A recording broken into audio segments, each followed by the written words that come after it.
noches, soy Luis Novarezo, esto es Animales 2020, día 69 de la cuarentena obligatoria, día 69 del confinamiento obligatorio, con muchísimos temas, no solo el sanitario, con la gran discusión de las medidas que se están tomando respecto de cerrar lugares como la Villa Azul, en la provincia de Buenos Aires. Hoy vamos a estar hablando de lo que va a pasar y la pregunta es ¿qué puede ocurrir en la capital federal? Ya está sentado a nuestra mesa el vicejefe de gobierno de la ciudad de Buenos Aires, Diego Santilli. Gracias, Diego, por estar con nosotros. Gracias. Vamos a hablar de, estamos en el peor momento, estamos llegando al momento de del pico y veremos.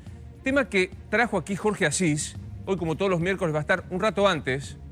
Va a estar Jorge en el mano a mano para charlar y ver qué es lo que sucede con esta situación. Muchos otros temas que tienen que ver con la salud, no solo del coronavirus, lo que pasó con Ginés González García, le mandamos un gran abrazo, y la interna que hay en el Ministerio. Javier Calvo, buenas noches, ¿cómo estás? ¿Qué tal? Buenas noches. Sí, la internación del ministro de Salud desnudó la feroz interna que hay por quién mantiene el poder en el Ministerio de Salud. Bien.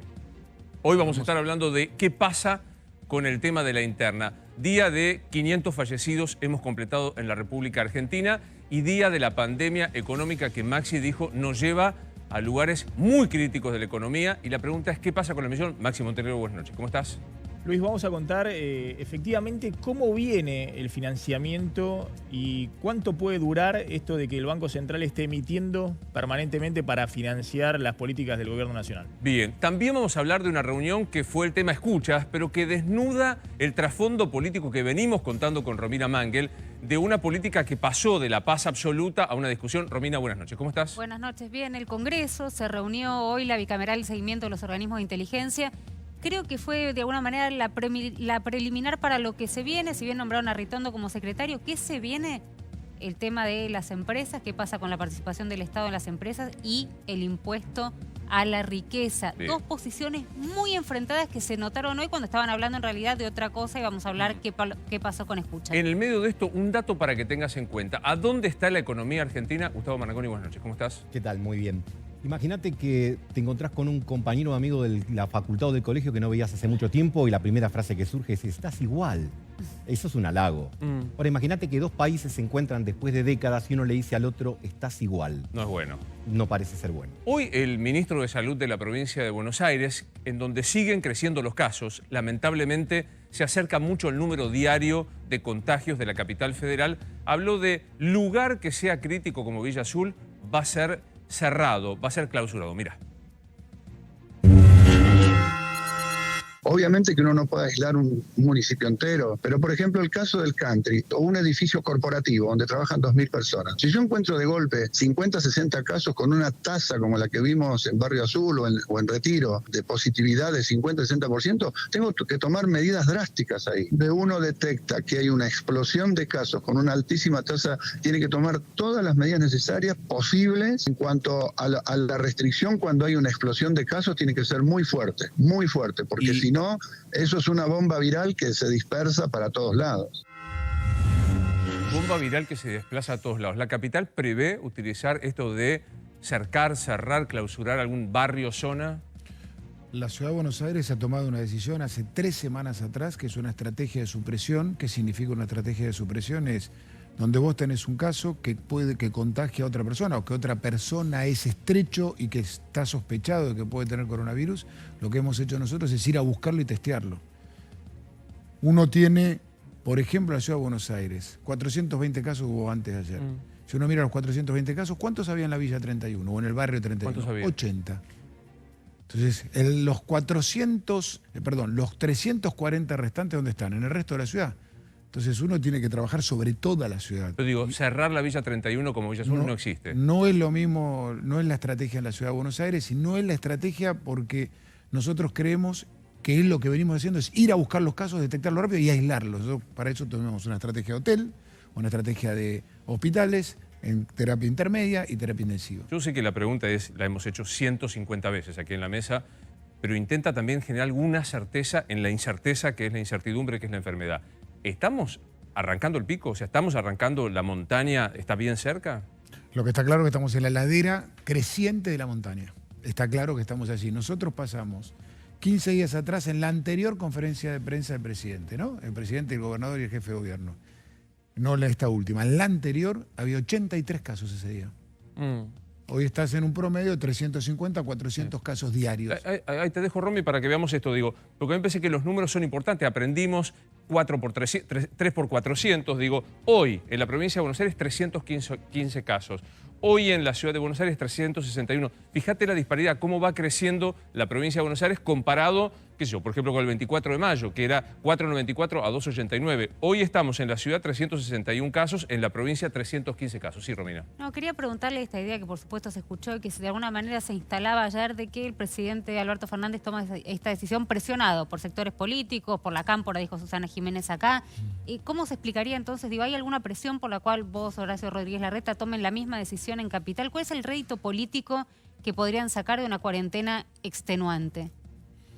Yo creo que no hay rédito político. Me parece que hay angustia, me parece que uno lo más rápido que pueda salir de la cuarentena tiene que tratar de salir. Ahora, dentro de la lógica, cuando uno mira la pantalla que recién mostraba Luis, el 9 de mayo Horacio dijo que vamos a analizar la continuidad y cómo continúa el marco de aperturas o de sumatoria de actividades en función de los casos. Pasamos de 83 a Pero digo, hay a 400 presiones, casos. digo, ¿se puede imaginar una situación en la cual Alberto Fernández le diga a Horacio Rodríguez Larreta, no me deje solo en esta porque yo necesito, digamos, No. sostener la cuarentena? Yo participé de la reunión del miércoles con el presidente, que Que no fue estaba el jefe de álgida. gobierno. Sí, porque veníamos, vuelvo a decir algo, veníamos de un crecimiento 83, 150, 200, 250, y los 3 días últimos, antes de tomar las decisiones de cómo continuaba la cuarentena, ya se había puesto en 350, 320, 370. O Entonces, sea, el momento más crítico. Ahora, digo, para hemos muchos, multiplicado por 5, Luis. pero hay por violación 5. de libertades individuales con el cierre. A ver, Lorenzetti, bien digo, el ministro de la Corte dice, no podemos extender la cuarentena, habla del marco general. Y yo te pregunto, ¿cerrar un barrio es violación de libertades individuales de la Constitución? Yo coincido con Lorenzetti en términos de que la cuarentena no es eterna y que la carga emocional y angustiante de la sociedad es fuerte y que tenemos que trabajar. Por eso surgió bien el de los papás con los chicos los fines de semana. Ahora, respecto de la estrategia de la provincia, es distinto. Nosotros tenemos 200 kilómetros cuadrados, la provincia es enorme, gigantesca, es otra realidad. Y nosotros tenemos una estrategia distinta, que la hemos planteado hace 3 semanas atrás, no ahora, sino vamos a buscar los casos y aislamos Y rápidamente. te los busco ahí. Sí, Gustavo. Diego, cuando te reunís con los representantes del comercio en la Ciudad de Buenos Aires tan importante, ¿cómo son esas reuniones? Sintéticamente, digo, porque están ahogados, pudieron abrir, vuelven a cerrar. ¿Cómo empieza y cómo termina esa reunión? Y son duras. Digamos, hoy estuvimos con el titular de FECOA, Fabián Castillo, y él lo plantea claramente. O sea, él plantea la realidad de su sector al que él representa con toda la lógica. Recordemos que nosotros paramos las nuevas aperturas, las nuevas sumatorias de actividades. Y en un principio se decía que habíamos abierto 60.000 comercios de actividades no esenciales y que retrocedíamos a la mitad. No, no es así. Nosotros lo único que hicimos fue restringir en los lugares de alta concentración, que todo el mundo los conoce, Liniers, Avenida Avellaneda, Constitución, son los sectores más volumen. Entonces, Cabildo. de más volumen, Sí, pero el Plaza resto Italia. del comercio de cercanía Sí, sigue. siguen. Y está funcionando Javi, bien, ¿eh? Sí, Javi, en el medio de esto aparece una interna, para mí inesperada, dentro del Ministerio de Salud. No quiero decir que la enfermedad que deseamos que se recupere prontamente Ginés lo pone de manifiesto, pero sí, hay una interna. Sí, es una puja que en realidad ya viene de hace un tiempo. Vamos a contar, Carla Bisotti, no hace falta contar quién es la estrella fulgurante del Ministerio de Salud. La virtual viceministra. Exactamente, pero hay quienes le facturan de alguna manera políticamente la gaffe, la patinada del presidente del sábado cuando mostró la famosa filmina donde se equivocó feo con Chile, lo que generó un distanciamiento diplomático. Bueno, se la adjudica a Carla Bisotti. ¿Quién se lo adjudica? Lisandro Bonelli. ¿Quién es Lisandro Bonelli? Lisandro Bonelli es el sobrino de Ginés González García y es el jefe de gabinete del Ministerio de Salud. No sé por qué, en el Ministerio de Salud lo conocen todos como el monje negro, curioso mote. Y es quien en estas horas donde su tío, él es hijo de la hermana de Ginés González García, abogado, no tiene ningún vínculo con el sanitarismo, de alguna manera tomó las riendas del ministerio y impuso mano dura a la hora de la ausencia del ministro para decir qué se hace y qué no se hace en el Ministerio de Salud. ¿Qué cargo tiene? Es el jefe de gabinete. Jefe de gabinete del Ministerio de Salud. Carla Bisotti es una técnica sanitarista con una Exactamente, experiencia secretaria de Acceso a indiscutida. la Salud. Efectivamente, y algunos decían, puede ser la que tome la rienda del ministerio mientras Ginés está imposibilitado de hacerlo. Esa era la lógica que esperaban una parte del Ministerio de Salud o una parte hasta del gobierno. Sin embargo, quien tomó las riendas es Lisandro Bonelli. Bien. En el medio de esto siempre lo vinculamos. Hay una pandemia sanitaria que estamos viendo y una pandemia económica. Hace días y días que vengo conversando con Maxi Montenegro sobre el tema de la emisión monetaria, que querría que le especificáramos un poco para saber qué nivel de emisión estamos teniendo. ¿Querés acercarte si vemos la placa, Maxi? ¿Qué nivel tenemos de emisión en este momento? Sí, lo que está sucediendo, Luis, es que se derrumbó desde marzo la recaudación tributaria, aumentó el gasto público para asistir a familias y a empresas, también para provincias, y eso generó un déficit fiscal muy grande que la Argentina solo puede financiar hoy, tiene cerrados los mercados internacionales, casi no hay crédito en el mercado interno, solo puede financiar emitiendo pesos desde el Banco Central y transfiriéndoselo al Tesoro, es decir, al Gobierno Nacional. Esto es lo que el turco, el señor Jorge Asís, que llegaba a estar con nosotros, denomina crocante, el dinero crocante, máquina. El Banco Central le pide a la Casa de Moneda que emita, de hecho nosotros contamos, tanto la Casa de la Moneda con su sede en Retiro como Chicone, la ex Chicone Calcográfica, que hoy es estatal, ahí en Pacheco están a full trabajando, imprimiendo billetes para transferirle al Tesoro Nacional, que después tiene que pagar todas las cuentas, desde el IFE, las jubilaciones, bueno, las transferencias a provincia, los sueldos en las empresas privadas. Fíjate la progresión. En enero-febrero, en este bimestre, había emitido 107.000 millones de pesos. Emisión normal, digo. Venía tranqui y venían con... De hecho, en febrero no emitieron nada, era básicamente en enero. Pero en marzo ya emitieron en un mes 205.000 millones de pesos. En abril emitieron 310.000 millones de pesos. Acá, marzo tenemos la mitad prepandemia, la mitad pandemia propiamente dicha, 18 de marzo empieza Pero ahí se cayó fuerte la recaudación ya en marzo y hubo que emitir más de 200.000 millones de pesos. Abril 310.000 millones de pesos. De hecho, en abril prácticamente te diría la recaudación tributaria equivale a lo que se emitió. Es decir, el Estado, por un lado, tuvo de recaudar impuestos tanto como lo que recibió el Banco Central con la maquinita imprimiendo pesos. En mayo emitieron un récord de 344.000 millones de pesos, con lo cual en 3 meses emitieron 860.000 millones de pesos. En 3 meses. ¿Por qué lo tenés recuadrado mayo? Bueno, mayo fue el récord, fíjate, 344.000, y en lo que va del año, desde enero hasta mayo incluido, son 966.000 millones de pesos. ¿Hasta dónde se puede seguir esto? Esto es emitir más de la mitad de los pesos que ya había dando vuelta en la economía. Lo que se llama la base monetaria, bueno, es prácticamente el doble que eso. La mitad lo emitiste solo en 3 meses para financiar al Tesoro. El ministro Guzmán dijo que el límite de emisión este año, se lo dijo a los acreedores hace 2 semanas en un documento, iba a ser 3,1% del PBI. Claro, o sea, a ver si te sigo, yo soy muy torpe con los números. El ministro dice, mira, yo te garantizo que voy a emitir solamente esto, 3,1% del PBI del déficit, para no inflar la cantidad de plata que está dando vuelta. Exactamente, para mostrar que las cuentas fiscales no van a ir a un desborde total este año y que no se va a usar indiscriminadamente la maquinita de emitir pesos. Que son 930.000 millones. Claro, es decir, ya superaste lo que el ministro le prometió a los acreedores hace 2 semanas o hace 20 días. Ya está superando esa meta, obviamente se va a rebasar esta meta del ministro. Claro.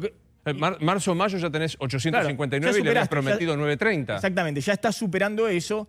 Lo que sucede es que nosotros anticipamos ayer, el Banco Central ayer mismo publica el balance del año pasado, hace un cambio técnico en la evaluación de activos que tiene el Banco Central y eso le permite levantar los límites que tenía para emitir y transferirle pesos al Tesoro este año.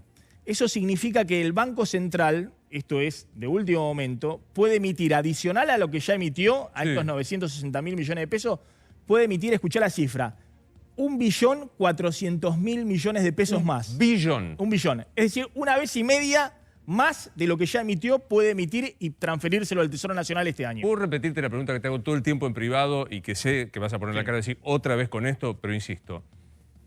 No hay otro recurso más que emitir. O sea, el Estado no puede endeudarse, no le presta a nadie, si le prestaras un crédito. O sea, que hay que emitir. ¿por qué emitiría solo esto si todos sabemos que esto es emergencia? Y no el doble para que el que recibe la IFE, en vez de 10.000 mangos, reciba 20.000 pesos. Bueno, el gobierno dio una señal muy antipática, que obviamente los comunicadores del oficialismo y los propios funcionarios ocultaron la semana pasada cuando anunció el aumento de jubilados. El aumento de jubilados, que fue muy módico, 6% en junio, es decir, muy por debajo de lo que le correspondía por la ley de movilidad previsional, significó para el gobierno ahorrarse unos 40.000 millones de pesos. Y uno dice, ¿para qué se quisieron ahorrar eso si están emitiendo 300.000 millones de pesos por mes? Bueno, quisieron dar la señal, en este caso pagando los jubilados, de que no están con la idea de emitir indiscriminadamente de manera permanente, financiando, por ejemplo, un aumento adicional para los jubilados todos los meses. Me parece estupendo que traigas a los jubilados. Porque... enviaron una señal muy fuerte para el FMI, para los mercados y para los que miran las cuentas fiscales. Y a los jubilados los que sacuden. Nosotros le contamos acá. A los jubilados, 16.000, la mínima va a pasar a ser 16.000 pesos. Digo, a los jubilados le quitaron respecto a lo que le correspondía por la movilidad todos. Los de bajos ingresos, corregime, 6 y un poco más de los jubilados cobran la mínima. Sí, cada 6 o 7 de cada 10 jubilados cobra la mínima. 16.000. Digamos, que en este marco económico, digo, porque la ciudad también está afectada por el marco nacional, ¿cuánto te preocupa? ¿Sos de los que están preocupados por esto que está pasando? ¿O decís, no, emitamos ahora porque si no esto se incendia? Imagínate, encerrados en casa, sin actividad productiva, jubilados que ganan 16.000 pesos. ¿Qué visión tenés? Yo tengo una visión que necesitamos equilibrio. Y el equilibrio tiene que ver con la salud, proteger las vidas, cuidar las vidas, pero también ponerle un ojo a la economía, a ver cómo nos reactivamos, cómo cada uno puede empezar a su manera, despacio, con los comercios venimos hablando mucho, a generar un mango que le permita pagar el sueldo, que permita tener ingresos, permita llevar el pan a su casa. Nosotros tenemos mucho la búsqueda de ese equilibrio. Mira, te completo con esto. Es decir, hoy no te queda otra que emitir, no tenés otra fuente de financiamiento, están todos que no pueden pagar salarios, si se te cierran 300.000 empresas, se te dispara la desocupación o lo levantás más. Es decir, hoy tenés que emitir y llegar con esa ayuda efectivamente. Pero para que esto no sea un desborde de los dólares volando en cualquier valor y desestabilizando la situación económica mucho más, el gobierno necesita, primero, cerrar con los acreedores la renegociación de la deuda de manera urgente, eso es generar expectativas de que no va a haber una devaluación permanente en la Argentina.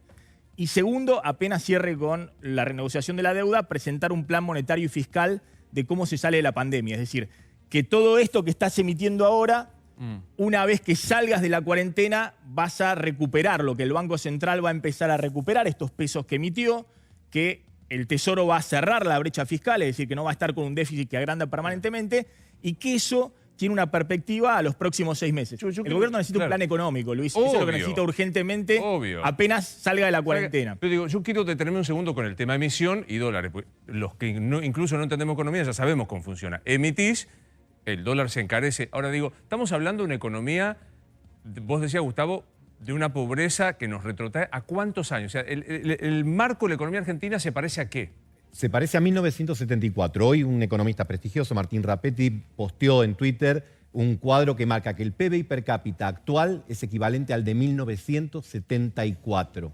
O sea, estamos como si no 50 años... Esto es un viejazo, pero aquellos que tenemos más de 40, vamos a decirlo así, vemos esa serie. Bueno, la Argentina ha retrocedido en estos 50 años, se ha estancado. Si pudiésemos ver el cuadro, vamos a ver que hay un serrucho, subimos, bajamos, hasta que empezamos a bajar. Ahí lo tenemos. Entonces, vos fijate, lo interesante es ver el posteo de este cuadro y la respuesta que hubo después, porque ahí tenés 1000 diagnósticos. Están los que dicen, bueno, el Rodrigazo fue el comienzo de la decadencia argentina. Esto está expresado en dólares. En dólares per cápita. En dólares per cápita. En dólares per cápita. Entonces, vos fijate perdón, yo dije en dólares per cápita y está ahí en pesos 2004. Pido disculpas. Estaba pensando... perdón, ahí está. Esto es el PBI total, pesos per cápita. Pesos per cápita. Entonces, 1974, 2020. Te decía, los posteos, están los que dicen, no, esto empezó en el Rodrigazo y empezamos a caer. Claro. Están los que de otra perspectiva ideológica dicen, bueno, es el fruto de 3 experiencias neoliberales. Otros dicen, no, es la experiencia del peronismo. Cuando se creció es por la presencia de un Estado activo. No, cuando se creció fue por la soja. Cuando se cayó, lo que sea. estamos igual que en 1970. Claro, sí, porque ahí vos podés decir, este era ¿te acordás que cuando Ramos de ámbito financiero decía soja y suerte, que te habían tocado los commodities altos? Pero en cualquier caso, la Argentina no se movió de 1974. Exactamente, cuando todos los vecinos, ya no vayamos a Estados Unidos, no vayamos a los países nórdicos, vamos a nuestros vecinos, Uruguay, Paraguay, Bolivia, Chile, Perú, etcétera, tuvieron una mejor performance que eso. Entonces, ¿qué señala? Porque vos decís, bueno, si toda América Latina cayó en la misma proporción, claro, estamos dentro de un fenómeno que nos lleva. Que evidentemente acá hay responsabilidades propias. Por supuesto que el precio de los commodities, si sube te beneficia, si se cae te perjudica, va de suyo que estas cosas suceden, pero evidentemente estamos teniendo dificultades económicas, que en última instancia son la traducción de otras dificultades de naturaleza política, porque este estancamiento es lo que te explica, entre otras cosas, el 40% o vaya a saber cuánto de pobreza vamos a tener en la Argentina cuando termine este año. Quiero ir con Romina porque hay algo que se repite, que también pareció a los 70 y más atrás, que son los espionajes y demás. Solo una pregunta muy breve para Maxi. Hoy el dólar libre, negro, ¿verdad? ¿Está a 120? Hoy cerró 127. Encontró un techo porque todos consideran que está encaminada la renegociación de la deuda y eso generó cierta expectativa de que va a haber ahí un cierre y que ese nivel de dólar, si hay un cierre en la renegociación de la deuda, puede ser en términos reales un techo y no un piso para el dólar. Eso quería preguntarte, ¿expresa, de acuerdo a la emisión que tenemos, un valor real o está inflado por la expectativa de la deuda? No, ese dólar en términos reales de 130 pesos, pongámosle, es un dólar que es un dólar muy alto. Es un dólar como era el dólar de junio de 2002. Es decir, el dólar de pico de crisis de junio del 2002. Un dólar de 4 pesos, vos lo traes por inflación al día de hoy, te daba más o menos 121, 122 pesos. Es decir, es un dólar alto. Lo que sucede es que si vos no generás expectativas de que cerrá la renegociación, de que vas a tener un plan fiscal monetario, el dólar puede tener cualquier valor. Precio. Ahora, si vos generás expectativas, ese no debiera ser el piso del dólar en el futuro. Debiera ser por lo menos en el corto plazo. En el corto plazo, porque si hay inflación, todo se va corriendo nominalmente. Banca Seguro en los 70 se espiaba como se espía ahora, como pasó. ¿Qué pasó hoy en la Comisión Bicameral? La Comisión Bicameral de Seguimiento de los Organismos de Inteligencia supone, digamos, cierto control por parte del Congreso de los organismos de inteligencia que están para hacer inteligencia y no para hacer espionaje ilegal. Bueno, estarían haciendo hace muchos años espionaje ilegal. Hoy se reunieron, hay dos cuestiones que están muy calientes vinculadas a espías, uno que encontraron por una causa de encubrimiento en una causa de Lomas de Zamora, por tráfico, y el tipo dijo, bueno, yo soy espía, pero los espías me puse una bomba en mi casa. Bueno, están tratando de investigar. La otra es la denuncia que contamos acá de Camaño, de que habrían espiado en una larguísima lista donde no está Santilli. Que ¿No te espiaron o por lo menos hasta ahora en esta lista no? No, que parece muy endeble hasta ahora, pues solo aparecen direcciones y hoy se preguntaban gente en la bicameral, bueno, ¿quién habla por email, digamos, solamente? No es lo único que pinchaste. Ahora, las posiciones que quedaron claras son dos y fue mucho más político, más allá que nombraron a Ritondo como presidente de la comisión, está Moró, digo, puedes entender el clima político que sea en esa comisión. Muchos del otro lado deben estar pensando, ¿por qué se juntan hoy para esto? Bueno, el kirchnerismo, ¿qué te decía? Porque queremos mostrar que acá hubo lofer durante el gobierno de Mauricio Macri, que se perseguía y que se buscaba a los opositores y a los propios para armar causa. ¿Qué te dice el gobierno? ¿Qué te dice el PRO? Mira, acá lo que están buscando es asentar el relato de lofer, el relato de persecución. Ahora, ¿por qué esto es importante? Porque la semana que viene, el lunes, se empezarían a tratar dos cuestiones importantes. Una, concretamente, el impuesto a la riqueza. ¿Qué dice? ¿Se trata? Sí. ¿Qué dice? Se presenta. ¿Qué dice el oficialismo, para no decir el kirchnerismo? ¿Qué dice el oficialismo? Este impuesto es importante, los números nos dan, estamos en una pandemia, necesitamos esa plata. ¿Qué dice la oposición? Y lo puede decir Diego. Señores, acá la poca gente que está invirtiendo en la Argentina y que tiene su capital va a salir rajando. ¿Por qué? Bien. Porque Fernanda Vallejos habla de la participación del Estado en las empresas, porque se está hablando de salir a pedirle plata a la gente que está pudiendo poner el capital. El pequeño empresario se va a ir. Diego, para agradecerte y despedirte. Denuncia de que el gobierno de Macri espió ajenos y propios. No, a mí me parece que la verdad que estos temas en este momento, que se investiguen, que la justicia vaya a fondo, no hay nada que ocultar ni que esconder, pero hoy tenemos que tener la cabeza puesta en dos temas centrales. Primer tema central es la pandemia. es la pandemia, cómo salvamos vidas, cómo cuidamos vidas. Y el segundo tema es lo económico, para no repetir la historia, volver a pensar que estás mirando en la Argentina en el año 74 es una tragedia. Y son décadas de frustraciones. Y la otra, tenemos que volver a poner a la Argentina en un análisis, en una mancomunión de economía, política hacia un lugar y resolver los problemas estructurales nuestros. No los resolvemos. Claro. Y lo otro, impuesto a la riqueza, ¿qué es? ¿Es de verdad o es humo para pasar otra cosa? A mí me parece que puede haber una alternativa mejor que un impuesto a la riqueza. Y una alternativa mejor es poder decirle al que más tiene que puede integrar recursos sin que sea un impuesto más, sino que sea un bono que en algún momento se lo pueda devolver el Estado por la necesidad que tiene. Me parece que eso es una idea más creativa en un momento donde nadie tiene recursos, nadie tiene ingresos, donde a todos nos cuesta por igual. Algunos más, a otros menos, otros están con 0 ingresos, otros están con menos ingresos, pero me parece que es una manera más inteligente de generar recursos para poder sostener la crisis que vivimos en términos de la pandemia. Gracias, y gracias a todos. Gracias. Amigo Jorge Asís. ¿Qué dice, mi amigo? ¿Cómo está usted? Bien, bien, perfecto. ¿En qué momento, definime en qué momento estamos en la Argentina? Lo tocaron ustedes, todos. El momento, si lo tengo que sintetizar. A ver, la cuarentena agoniza. ¿Sabes? Agoniza en coincidencia con el agravamiento de la situación. Ya no me puedo yo imaginar otra ceremonia de los tres estadistas asustados. Horas del portón verde, la cámara congelada en el portón verde durante horas, se abre a las 6, a las 7, a las 8. No me imagino ya otro cuadro de estos. Creo que se equivocó el presidente cuando airado dijo la cuarentena dura lo que tenga que durar. Y en realidad la cuarentena dura lo que la sociedad bonaerense y la sociedad porteña esté dispuesta a tolerar. Que para vos ya no da más. Que ya me parece que está perforado eso. ¿Entendés? Y me parece que exigirle más sacrificio acá, creo que tenés que focalizarte en los lugares donde está, lo dijo el propio presidente, sabemos dónde está el virus. Yo no creo en esa metáfora de que uno sale a buscar el virus. Todas esas cosas que vos, que se escucha, yo no sé de quién es. O esas cosas que todavía tenemos la montaña delante.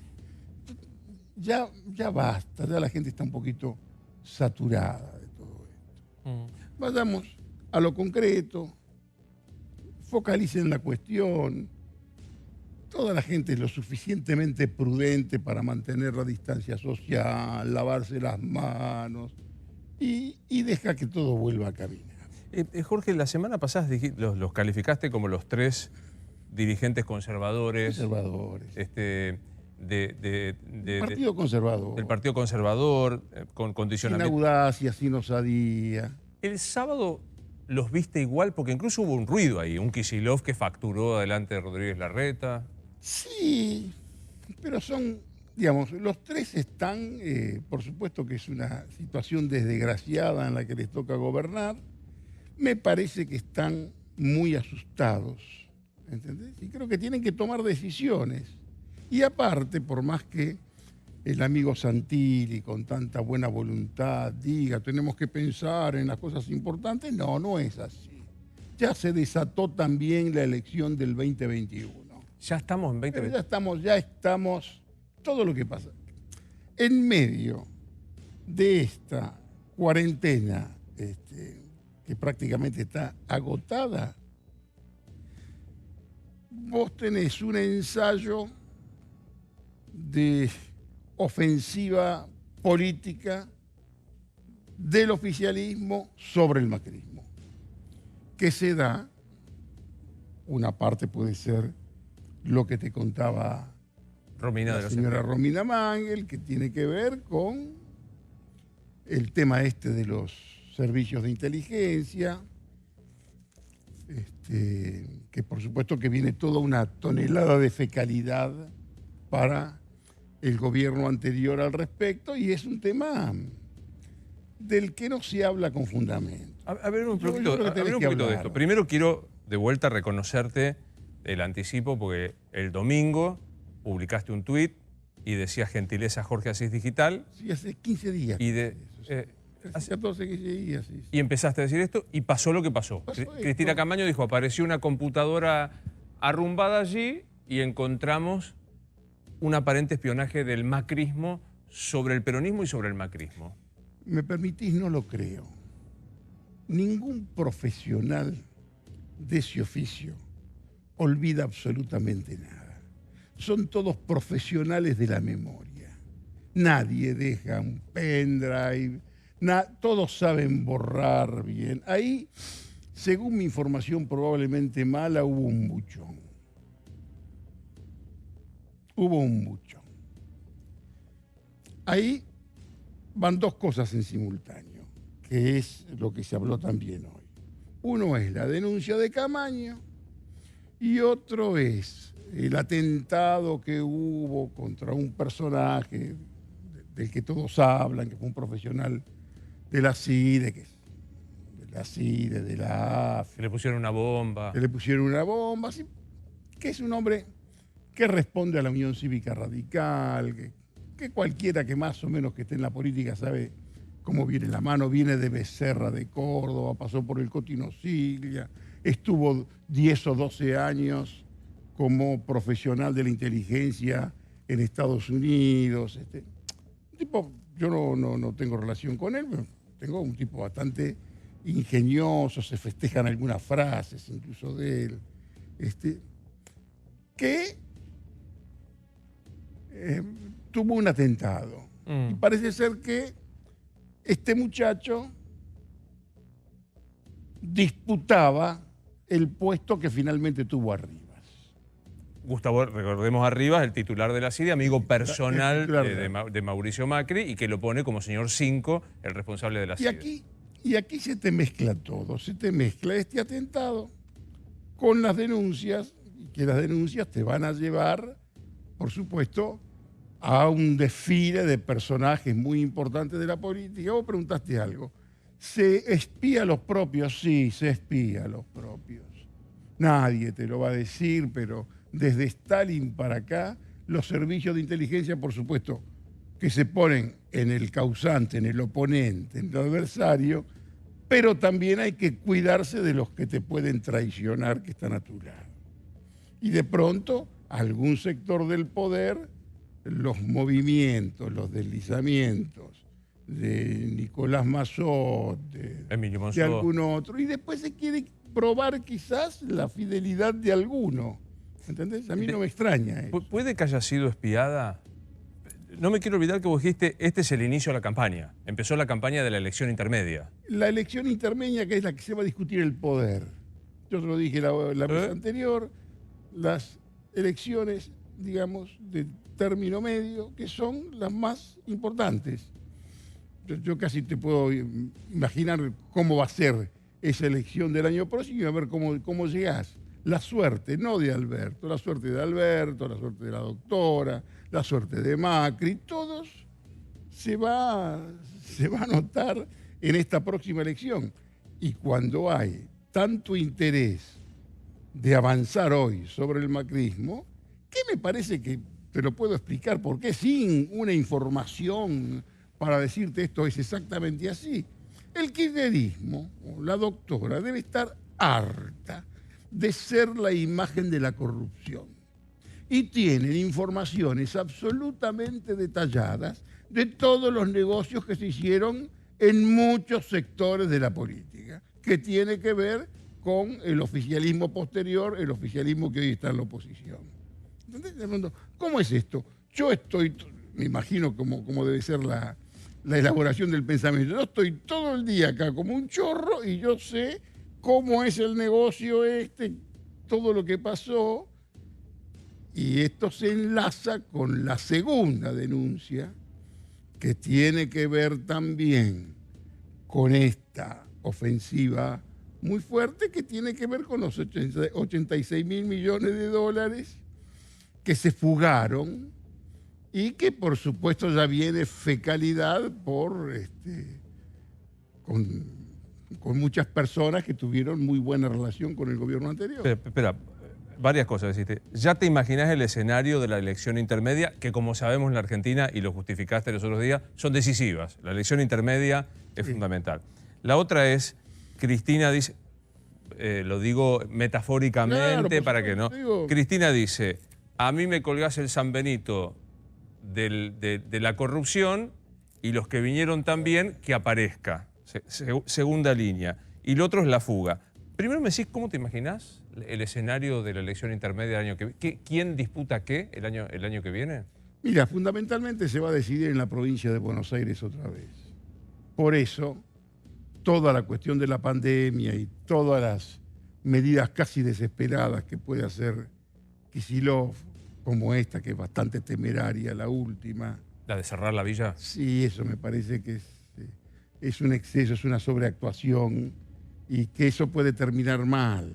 Entonces, si vos querés hacer alguna operación con que tengas dos tipos que te respondan, ¿entendés? Y que tiren 4 piedras a una policía, vos armas un escándalo ahí. Con uno que se te ponga a gritar. Eso es muy sensible. Y tener, bueno, pues, al margen de eso, esto lo discuten en todas partes y demás. En la provincia de Buenos Aires se va a discutir quién va a ser, por supuesto, el candidato. En el macrismo, y en el macrismo lo tenés obligado a Mauricio Macri a jugar en la capital. Diputado encabezando la lista. Él nunca te va a decir, queda muy feo decirlo, pero necesita fueros, porque lo van a querer encanar, si pueden. ¿Entendés? Y él sabe. Se repite como la doctora. Pero por supuesto. ¿Te acuerdas los 2 primeros años, pero no? Por supuesto, esa frase que ya se empieza a escuchar ahí, con Mauricio no se puede, con Mauricio solo no se llega, sin Mauricio no se puede, otra vez se habla. ¿Entendés? Lo tenés a uno de los estadistas asustados, que es el que está en la situación más compleja, Horacio Rodríguez Larreta, que un Macri, que es, por supuesto, su socio político, fue su jefe político, es el que le hizo la gestión gubernamental a Macri, una relación muy, muy fuerte. Tener un Macri en el primer plano, otra vez en la capital, por supuesto. Le hace ruido. Que es, y creo, yo no creo en nada de que digan que él no quiere ser político. Él quiere y quiere volver a ser. Así como te digo, la doctora, al contrario de lo que dicen los que la atacan, que dicen que la doctora quiere impunidad, no es impunidad. La doctora quiere desagravio moral, quiere reconocimiento, quiere que te disculpes. ¿Entendés?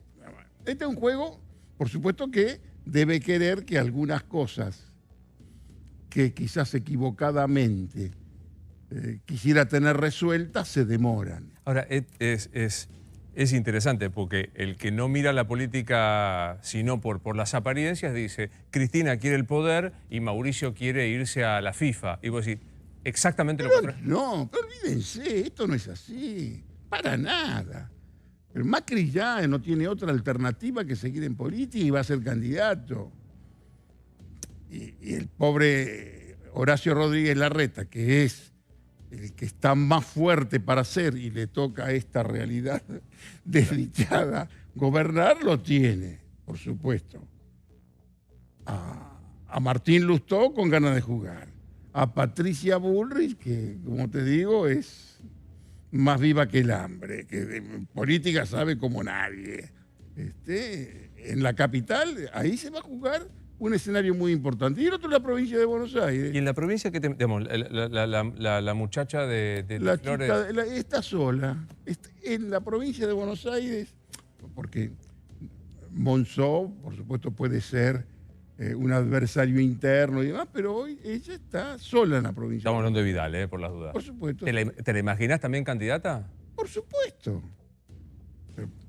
Y te digo, con una muy buena elección, por más que no lo diga, y ella está, me parece que está en la actitud más inteligente que todos, no habla, no dice absolutamente nada, trasciende alguna cosa, pero yo no tengo ninguna duda que es la candidata en la provincia de Buenos Aires, y no es casualidad que se le empieza también a tirar, y Kicillof tiene que gobernar en medio de esta peste, hermano, en medio de esta peste que tenés que ver cómo resolvés, y que todos están con ese tráfico de angustias existenciales, con el tema de los muertos, estamos con los muertos, con los miles de muertos que vienen, y ahora te parece que pueden venir miles de muertos, y no, que va a haber un poco más de muertos.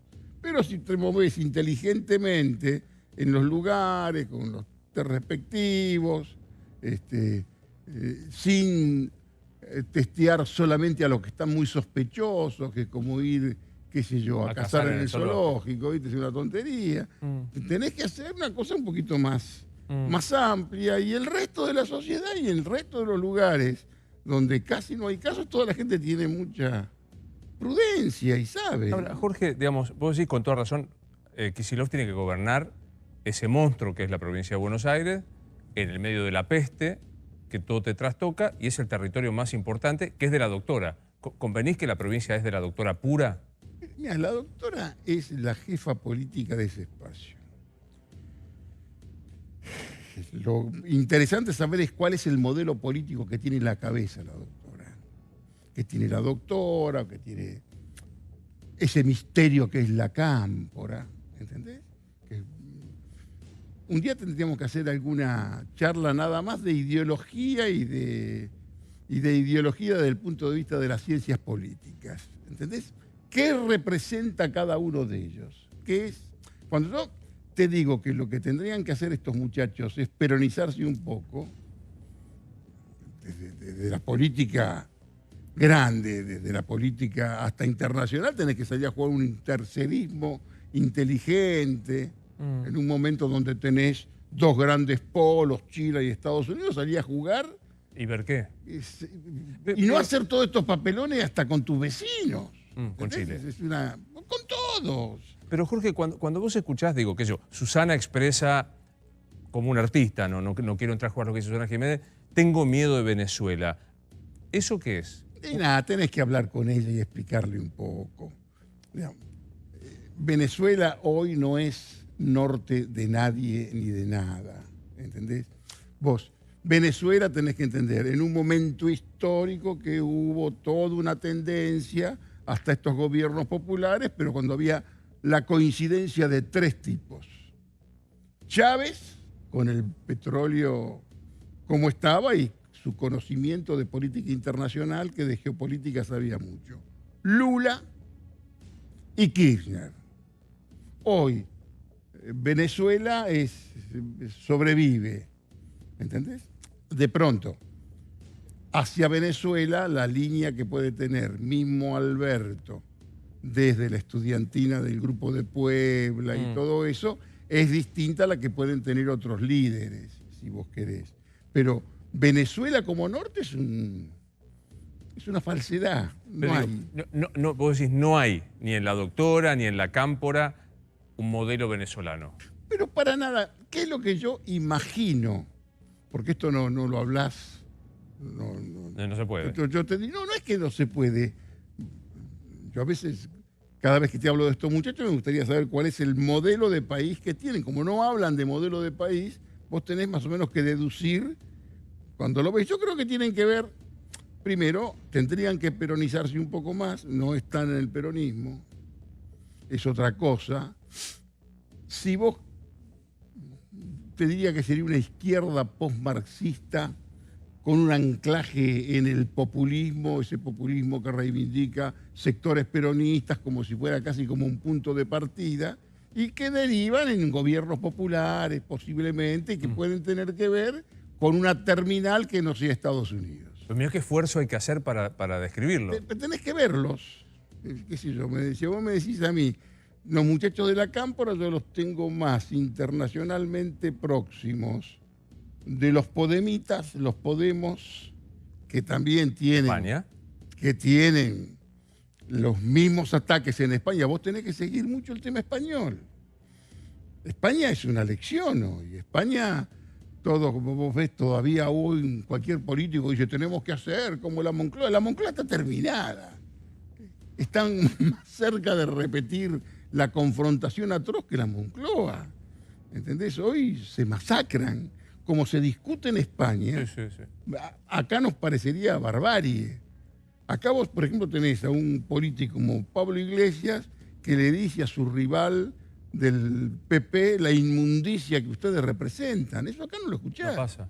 Ahora, me quedo con esto. La Cámpora no es peronista. No puede haber peronismo en el interior, pero me parece que el peronismo, a ver, mientras se reproducen peronistas, hay cada vez menos peronismo. Hoy hay peronistas. Peronismo no existe. Y el peronismo, en un nivel alto, digo, con su vocación tercerista, y en un peronismo que no sea un reproductor de pobreza, sino que sea lo que hacía verdaderamente un peronista como el que fundó este negocio, que fue una gran producción de capa media, elevarlos. Justicia social, tan elemental como eso, ¿no? Por supuesto. Pero bueno, todo esto me parece que se viene, ¿entendés? En el marco de una pandemia y con discusiones muy baratas. Con fecalidad para todos los costados. Y con espionaje, los que fugaron la plata. Espionaje, los que fugaron la plata, te van a insultar a vos por las redes sociales. Todo. No hay manera de no insultarte ni insultarme. Esto va a ser lo cotidiano, ¿entendés? En un país que dejó de ser interesante. La Argentina dejó de interesar. ¿Entendés? La Argentina, el gran desafío nuestro es lograr, y de las próximas generaciones, es que lograr que Argentina tenga un poco de interés, que hoy no lo tiene. Qué golpazo para el ego argentino, ¿no? Y bueno, será un golpazo, pero verdaderamente hoy eso no está. Hoy, qué sé yo tiré un tuit, Argentina se fue a la D, te bajaron. Nosotros podemos decirte que no estamos en default, que vamos a salir, que estamos con negociaciones, pero técnicamente estás en default. ¿Y sabes qué? Lo peor, al argentino ni siquiera le importa hoy si está en default. Ya tuviste 8 default, uno más. Siempre salís y, como decía Grondona, todo pasa en su anillo, ¿no es cierto? Sí. Me quedé porque, digo, vos tenés claro que la joven de Flores robadas va a jugar, Vidal va a jugar, Mauricio va a jugar. La chica de Flores es por un poema de Oliverio Girón. Sí, claro. Maravilla. Mauricio va a jugar en la capital. Y del lado del territorio de la doctora, ¿a quién ves jugando en la provincia de Buenos Aires? Y bueno, es lo que tienen. En la provincia de Buenos Aires tenés que tener un candidato a gobernador. Si lo había en Kicillof, podrás seguir. Después tendrás que buscar algún intendente y si no, se inventará. No hay. Está en eso, si vos querés más, si yo me imagino jugando en la gobernación, qué sé yo, del otro lado Ritondo. Jorge Macri, que tiene un gran inconveniente, el apellido. No creo que tampoco a su hermano, que lo quiera mucho, quiera tener otro apellido ahí. Yo le hubiera puesto Macri y el apellido de la madre al mismo tiempo. ¿Entendés? A que sea un segundo. Pero por supuesto, pues, la cuestión de significante está muy adherido a la imagen del primo. Es otro muchacho que puede ser también. Pero digo, del peronismo, ¿quién es la figura emergente para representar el doctorismo? Mirá, no, hoy los emergentes importantes son 2, que son Axel, que le tocó la etapa más desgraciada para gobernar y que le cuesta desprenderse de su condición de dirigente universitario, ¿entendés? Y el otro muchacho es Máximo, que evolucionó muchísimo, se sorprenden algunos, lo pintaron casi como un chico de la Play y demás, pero es el que comanda la única organización política con vocación estratégica de poder y con cuadros verdaderamente armados y estructuras en ese aspecto bastante admirable.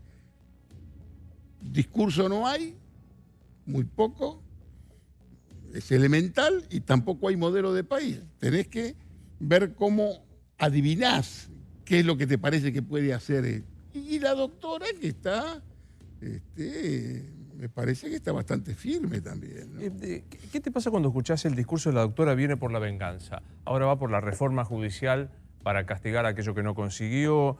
Bueno, vos decías, tiene esta vocación de pídanme disculpas porque en todo caso los otros... Se lo dijo al tribunal. A mí me absolvió la historia, le dijo. Más claro, más categórico, lo dijo ella. Ella, al margen de todo lo que uno puede saber del kirchnerismo y la interpretación que vos hagas, pero es una mujer que está activa, viva y debe querer que se le resuelvan estas cuestiones que para mí, sinceramente, si vos consolidás tu poder político... Le va a pasar. Si vos consolidás el poder político, la justicia siempre se adapta al poder político. ¿Entendés? O sea, la construcción, el intento de consolidación político de ella no es por una aspiración personal de más poder, sino en todo caso por esta suerte de vindicación. Sinceramente, mira, yo creo que ella debe ser hoy de los que más hace política. Ella hace política. Está lleno de operadores políticos, operadores de gambeta corta de la política, ¿entendés? De tipos que están preocupados, la encuestita, alguien que pulverice la cuestión de las encuestas y que simultáneamente haga política y mantenga el poder, ella muestra que eso lo puede hacer. El otro que tendría que intentar eso del otro lado es Macri. Por más que, por supuesto, que sabe que le van a tirar con obuses ahora.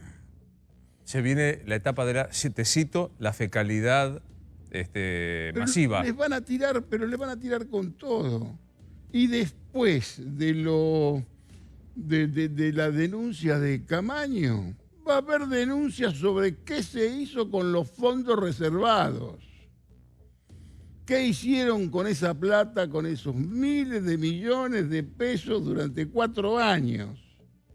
¿Entendés? Con la inteligencia desactivada y con tanta información y con tantos buchones dando vueltas. Sí, ahí no hay torpeza o olvido. No hay torpezas en ese negocio. ¿Entendés? No hay. Y en lo que se equivoca, a mi criterio, en ese espacio, Alberto Fernández, es una secretaría de inteligencia. Es lo que el poder político quiere que sea. ¿Entendés? No es que de por sí es una estructura perversa y hay que demoler el edificio. No. Lo que el presidente quiere que sea, eso es la agencia de inteligencia. Si vos querés que sea un asistente y que manejar la justicia desde ahí, lo podés hacer. Si querés robarte los fondos reservados, te los podés robar. Si querés repartirlos en cadena de la felicidad, con tu ministro, vos podés hacer lo que vos quieras.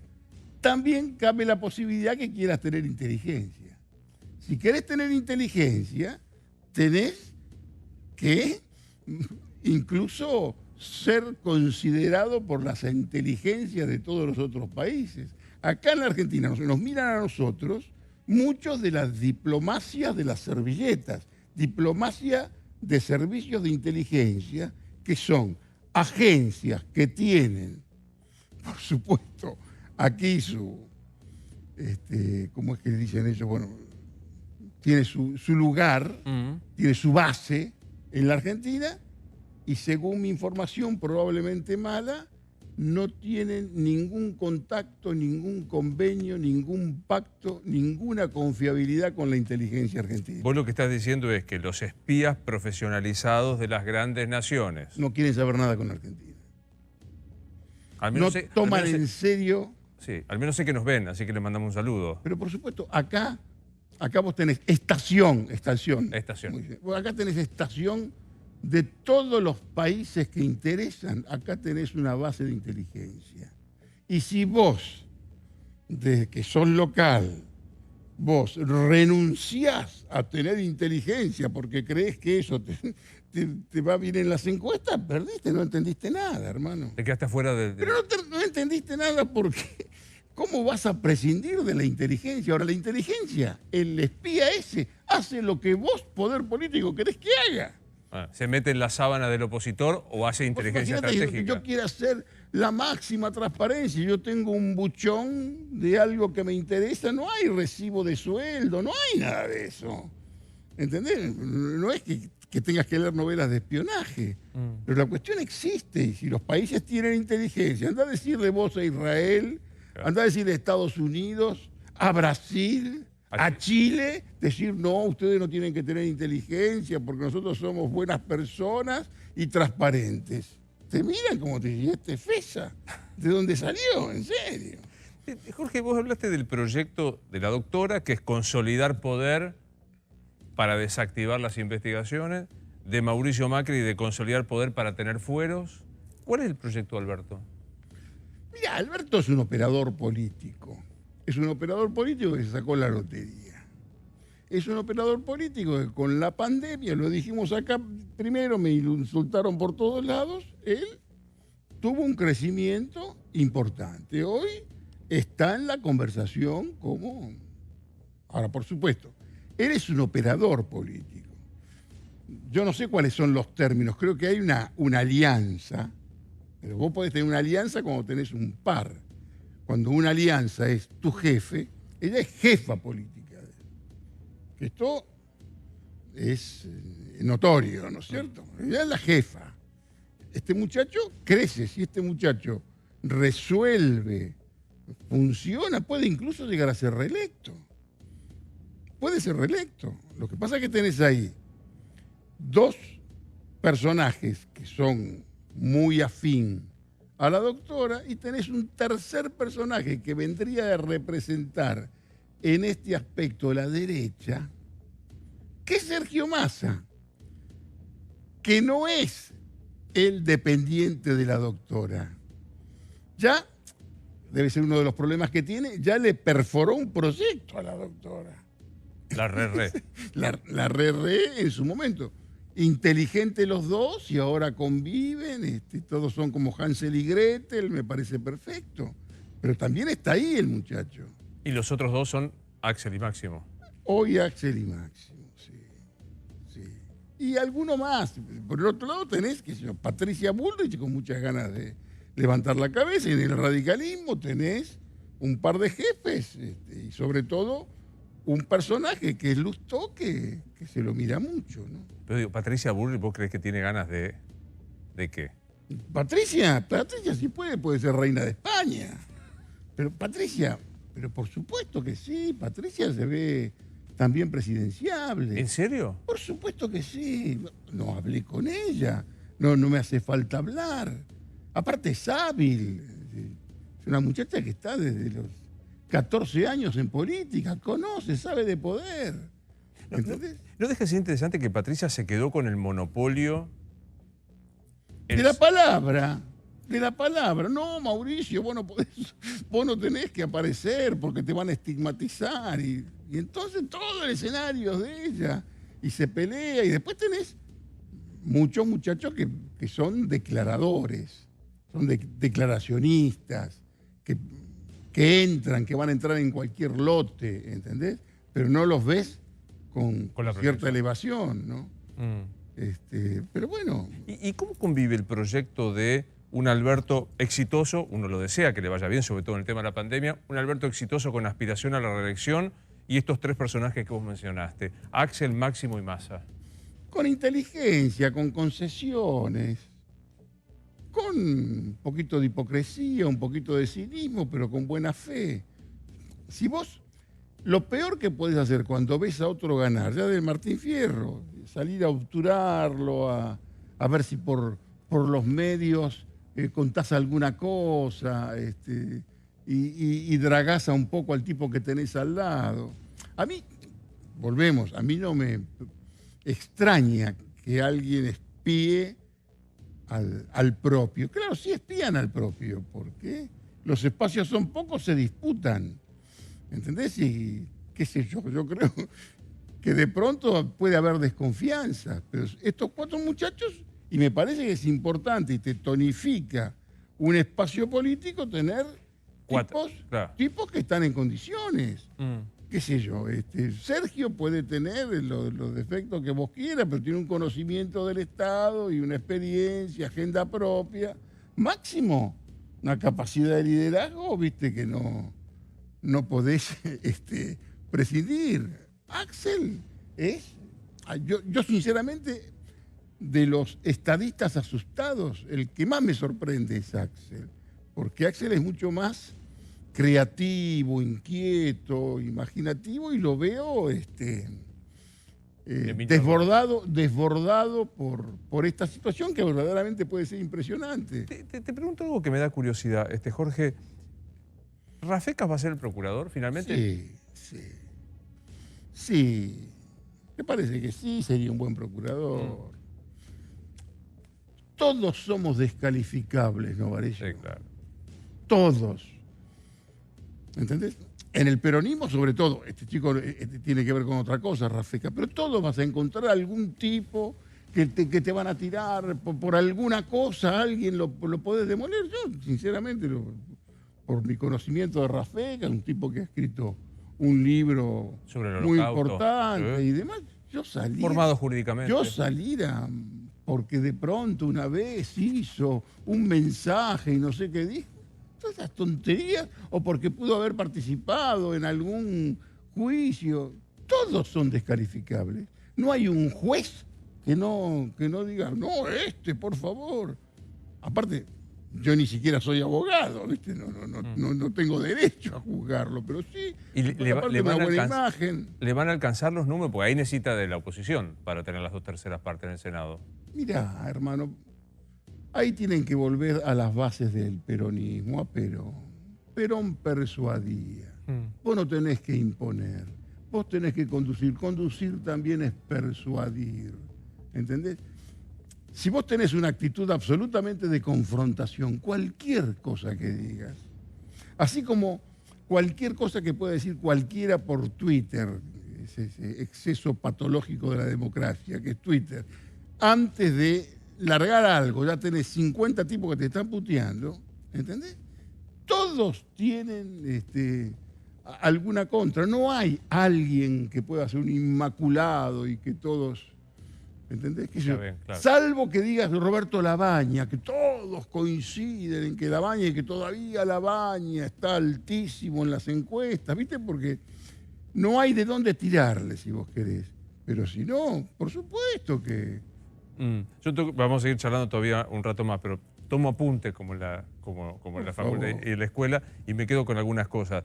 La cuarentena está agonizando. Totalmente. Y no creo que se arriesguen a hacer otro papelón los tres como el del último sábado. ¿Entendés? Con un nivel de improvisación que se equivocaron hasta en los números. ¿Entendés? Si van a cometer el error de continuar con el encierro compulsivo, por una cuestión, te diría, de higiene, les diría que lo hicieran en 15 minutos. Ok, bueno, pero después voy a repasar otras cosas, porque hablaste de la doctora con una especie de necesidad de reivindicación, Mauricio de Fueros, Twitter es un exceso patológico de la democracia, y el título es Patricia aspiraría a ser reina de España. Esa sí que me gustó. No, si puede, sí, o de Inglaterra, ¿por qué no? Voy a la pausa y quiero hablar. Yo hablaba hoy de Venezuela. No sé si lo viste. Mientras hablamos, Daddy Brieva hizo declaraciones muy fuertes. Las podemos ver, Dire. Este es uno de los portales. El textual de Daddy es: si vamos a ser Venezuela, seamos Venezuela ahora. Y le pidió que se haga responsable al presidente de la Nación. Tras la pausa, converso un segundo más con Jorge de este tema y de otros que nos quedan. Otra vez vamos a hablar de Venezuela con Daddy diciendo esto. ¿Le das alguna relevancia? No, está bien. Es una salida, qué sé yo, de alguien que uno... A mí, por ejemplo, me cae muy simpático. A mí me cae, yo lo quiero, no solo que me cae simpático, aunque no comparto muchas cosas, pero por supuesto. Lo que te decía es que se habla de política fundamentalmente y sobre todo después del 94 de una forma muy etnocéntrica, ¿entendés? Buenos Aires, la capital, políticos de Buenos Aires, que sobre todo después del 94 la provincia de Buenos Aires adquirió una gran importancia. Ahora, hay 2 o 3, por ejemplo, tanto del peronismo como del radicalismo, gobernadores probados que no tienen reelección, que son, aunque no lo quieran, son proyectos políticos que caminan. Hay unos cuantos. Uñac en San Juan. Uñac, Schiaretti, ¿entendés? El Cornejo, ¿entendés? Si le va bien incluso, pero tienen que salir y no venir por alguna cosa nada más que porque te convoca el presidente y asegurarte los sueldos. Tenés que salir y jugarte. Señor, muchas gracias. Esto es Animales 2020, soy Luis Novarecio, buenas noches.